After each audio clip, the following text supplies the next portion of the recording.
별이게 다 있는 방송 별다방.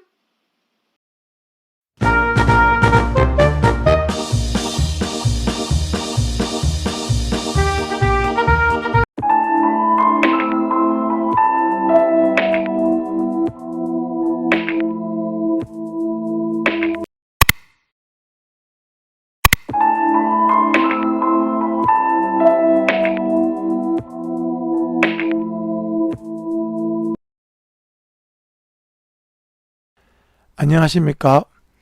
요즘 스마트폰 카메라의 기능이 점점 좋아지면서 스마트폰 사진 촬영이 일상화되어 가고 있는데요. 오늘은 보다 더 멋지고 만족스러운 사진을 위해서 스마트폰 사진 촬영 방법에 대한 꿀팁 4가지를 알려드리겠습니다. 기본적으로 이용되는 4가지 꿀팁이지만 이 꿀팁만 잘 익히셔서 촬영을 하신다면 충분히 전문가 같은 결과물을 기대하실 수 있습니다. 자, 그럼 시작해 보겠습니다. 첫 번째 방법은 촬영을 하시기 전 스마트폰 렌즈에 묻은 먼지나 이물질을 잘 닦아주는 것입니다. 우리가 가진 스마트폰의 전면과 후면에 있는 우리의 눈과 같은 카메라 렌즈, 이곳에 끼어있는 먼지나 이물질들을 평소에 잘 신경을 쓰지 않는 경우가 많은데요. 이로 인한 결과물에는 엄청난 차이가 있답니다. 빛이 번지게 보인다든지 혹은 뿌옇게 보일 수도 있답니다. 하지만 촬영하시기 전 카메라 렌즈 앞부분을 깨끗한 천으로 잠시 닦아주시는 것만으로도 충분히 만족할 수 있는 결과물을 얻으실 수 있습니다. 다음은 스마트폰 카메라 촬영 방법 2번째 꿀팁으로 카메라를 똑바로 세워서 수평 수직 안내선 또는 그리드를 잘 활용하여 촬영을 하는 방법입니다.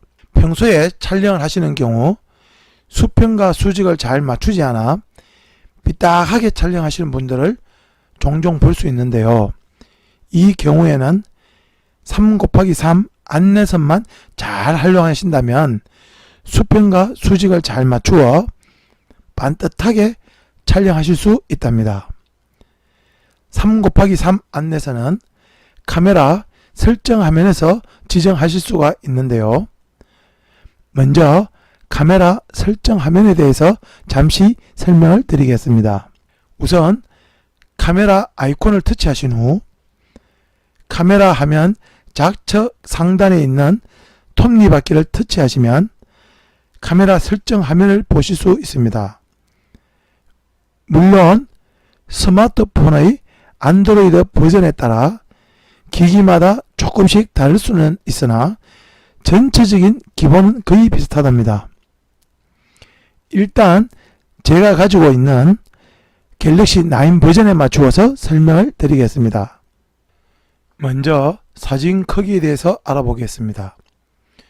사진 크기는 결과물의 사용 용도에 따라 지정할 수가 있는데요. 프레젠테이션이나 일반 사진용으로 주로 사용하실 경우에는 4:3의 비율을 선택하시면 되겠습니다. 그리고 동영상 제작을 위한 촬영일 경우에는 16:9, 인스타그램이나 페이스북 등 SNS 사용을 위한 촬영일 경우에는 1:1의 비율을 선택하시는 것이 좋습니다. 사진 크기는 가급적이면 큰 이미지의 크기로 촬영하시는 것이 좋습니다. 저는 영상 편집을 위한 촬영이 많은 편이라 후면 16:9의 비율을 선택하여 가장 큰 사이즈의 해상도를 선택하겠습니다. 전면 사진도 마찬가지로 16:9 비율의 가장 큰 사이즈를 선택해 주시면 되겠습니다. 다음은 동영상 크기를 설정해 보겠습니다. 전면이든 후면이든 평소에는 기본인 FHD 하면 1920 곱하기 1080으로 지정을 하지만 슬로우 모션 영상을 촬영을 하거나 또는 보다 더 퀄리티 있는 영상 촬영을 위해서는 보다 큰 이미지의 동영상 크기로 지정을 해 주시면 되겠습니다. 다시 카메라 설정 화면으로 돌아가서 안내선을 지정해 주겠습니다. 제 스마트폰에는 수직 수평 안내선으로 표시되어 있지만 다른 스마트폰에는 격자나 그리드, 안내선 등으로 표시되어 있기도 합니다. 이들을 터치하셔서 3곱하기3을 선택해 주시면 되겠습니다. 카메라 설정은 일단 이 정도에서 마치겠습니다. 다음은 스마트폰 카메라 촬영법 세 번째 꿀팁으로 3분의 1 법칙, 즉 황금 분할을 잘 지켜서 촬영하는 방법입니다. 카메라 촬영 시 보는 이들에게 사실을 전달할 것인지 감성을 자극할 것인지에 따라서 구도를 달리 해줍니다. 만일 증명사진처럼 사실 전달이 목적이거나 또는 주변에 아무것도 없을 때는 수평 수직선의 중앙에 피사체를 맞추어 촬영을 해 주시면 되겠습니다. 그리고 감성을 자극하는 용도로 촬영을 하신다면 수평과 수직 안내선이 만나는 4개의 점을 중심으로 맞추어서 촬영하시는 방법이 바로 3분의 1 법칙, 황금 분할을 잘 지켜서 촬영을 하는 방법입니다.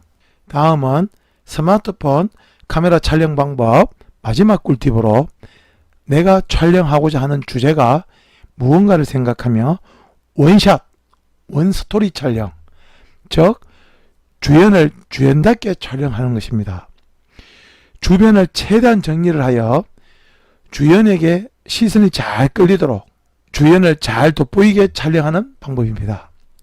만일 주변이 어지럽거나 산만하게 되면 주제가 묻혀버려 실패작이 되고 말 것이니 본인이 전달하고자 하는 촬영 주제가 무언지 잘 생각하셔서 한 프레임에 한 주제가 잘 돋보이도록 촬영해 주시길 바랍니다.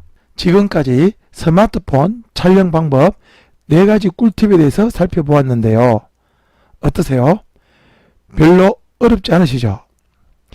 지금까지의 4가지 방법만 잘 익히시더라도 현재보다 훨씬 더 만족스러운 결과물을 얻으실 수 있답니다.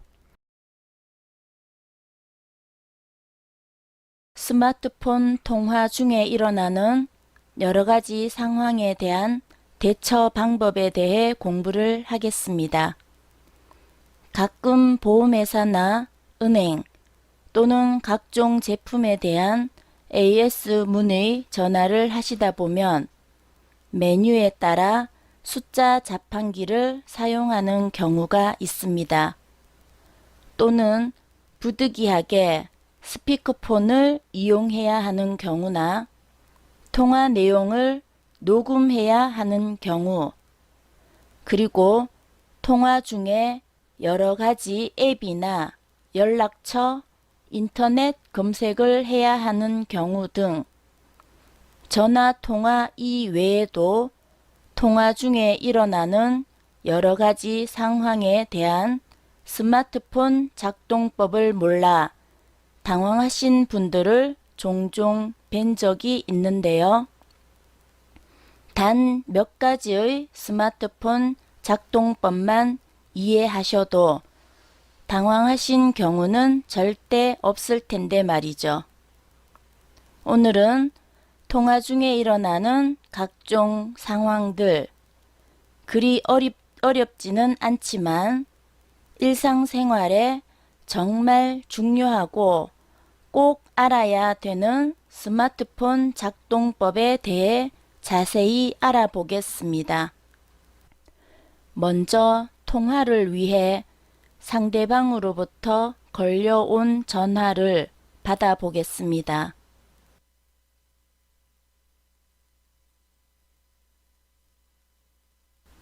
물론 전화를 수신하거나 걸게 되었을 때 나타나는 화면은 다음과 같이 똑같답니다.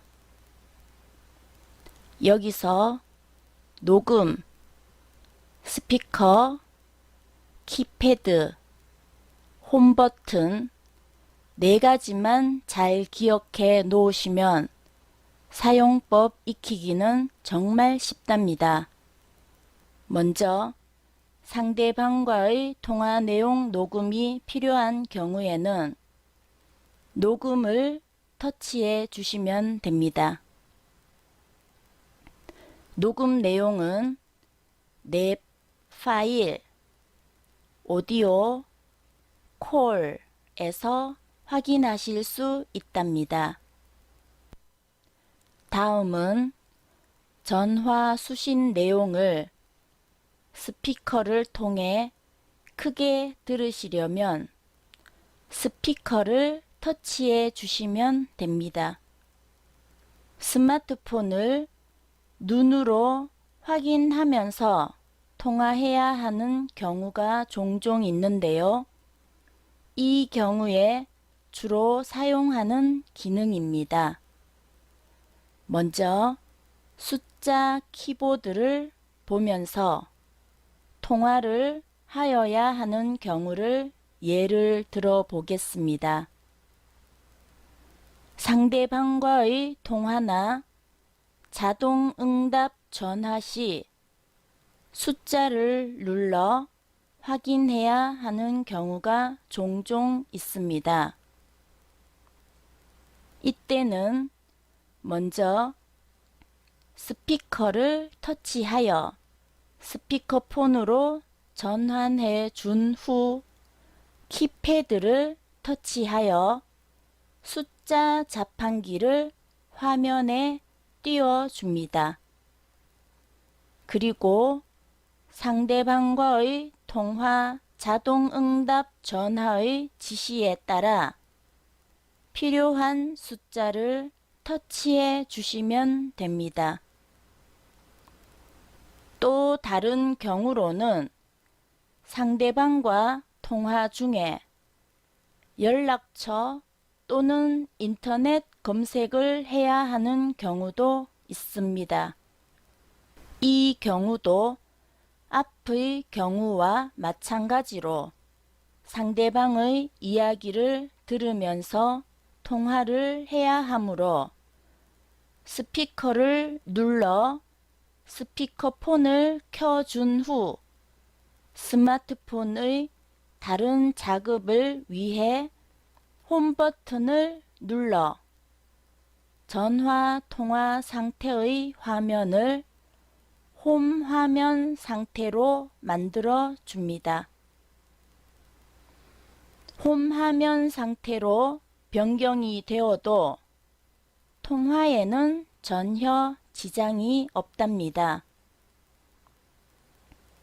이젠 상대방의 통화 내용에 따라 인터넷 검색을 하시든 연락처 검색을 하시든 또는 앱을 검색하시든 필요한 작업을 하시면서 통화를 하시면 됩니다. 그리고 통화가 끝나시면 스마트폰 상단에서 손가락으로 드래그를 하여 알림창을 띄워 통화를 끝내시면 됩니다. 단, 주변에 사람들이 있을 경우에는 스피커 사용은 가급적 피하시길 바랍니다. 지금까지 스마트폰 통화 시 일어나는 여러 가지 상황에 대해 필요한 작동 방법에 대해 공부하였습니다. 별로 어려운 것은 아니지만 처음 겪는 경우에는 당황하실 수 있습니다. 오늘 배운 스마트폰 작동 방법을 잘 익히셔서 생활에 불편함이 없으셨으면 합니다. 그럼 다음 시간에 뵙도록 하겠습니다. 여러분에게 조금이라도 도움이 되었다면 좋아요와 댓글, 구독 부탁드립니다. 좋아요와 구독 눌러주세요.